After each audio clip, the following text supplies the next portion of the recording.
ओम शांति। आज 21 अक्टूबर 2020 को आप सभी का शिव बाबा की इस रिसर्च लैब में बहुत बहुत स्वागत है। जी हाँ दोस्तों, आज हम अपने ऊपर जो रिसर्च करने जा रहे हैं या जो टॉपिक रिसर्च का हमने सेलेक्ट किया है, जो पूरे दिन हमारे साथ रहेगा और हम उससे रूबरू होते रहेंगे, क्योंकि रिसर्च में जो टॉपिक होता है वो दिमाग में, दिल में हमेशा घूमता रहता है और तभी वो रिसर्चर सक्सेसफुल होता है। यहाँ कमाल की बात यह है कि जो रिसर्च का टॉपिक है वो भी मैं ही सिलेक्ट करता हूँ और मैं अपने ऊपर काम करता हूँ। तो कितनी विशेष है ये जर्नी शिव बाबा के रिसर्च लैब में, जिसमें टॉपिक जो हमें मिलता है वो हमारे ऊपर ही रिसर्च का होता है और हम उस पर पूरे दिन अपने आप को लगा के रखते हैं ताकि हमारे रिसर्च में हम सक्सेसफुल हों। तो आज जो रिसर्च की बात हम करने जा रहे हैं वो बहुत बहुत अच्छा टॉपिक है। वो टॉपिक है कि हम किस तरह से जो भी माया के जो भी तूफान आते हैं उसको हम किस तरह से हमेशा हमेशा के लिए दूर कर सकते हैं, या फिर हम अपने प्रत्येक कार्य में सफल कैसे हो सकते हैं।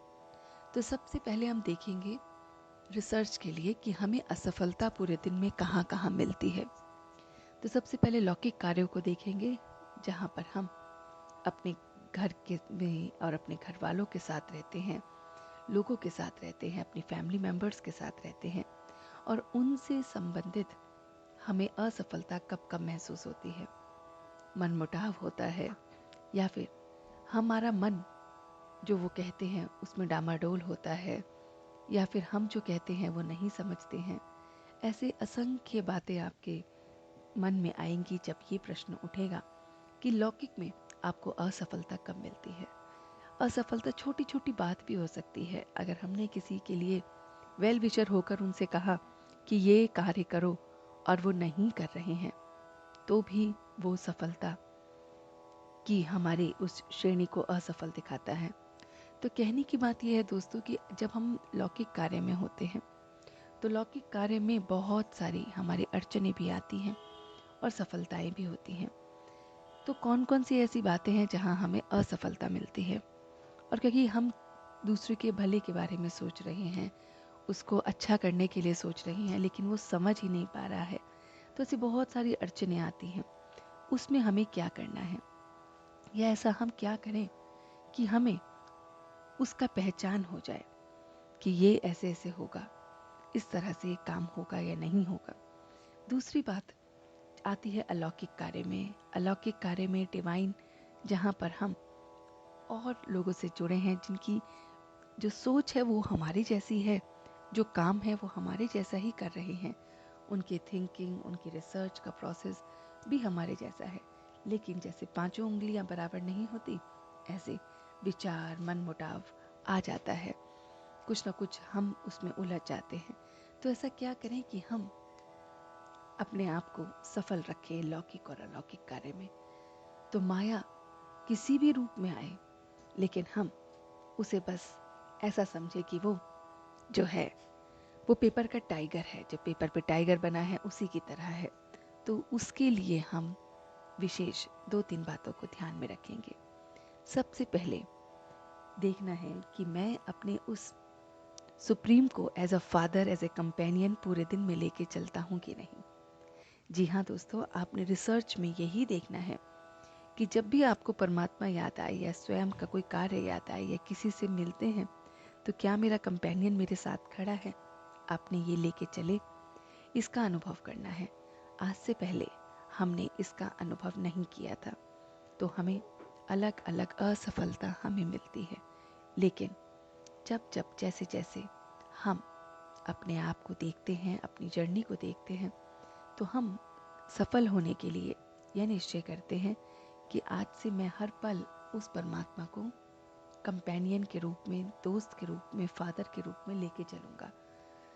फिर देखना ये है कि वो फादर, वो कंपेनियन हमें परेशानी के समय में हम उसे भूल तो नहीं जाते हैं, या हम परेशानी में तो नहीं उलझ जाते, या फिर अपने कंपेनियन से उससे शेयर भी करते हैं। तो हमें ये रिसर्च में देखना है। दूसरी बात जो हमें रिसर्च में याद रखनी है सफलता की लौकिक या अलौकिक में, वो ये है कि हमारे अंदर दो पावर्स होनी चाहिए। एक है जजमेंट पावर और एक है कंट्रोलिंग पावर।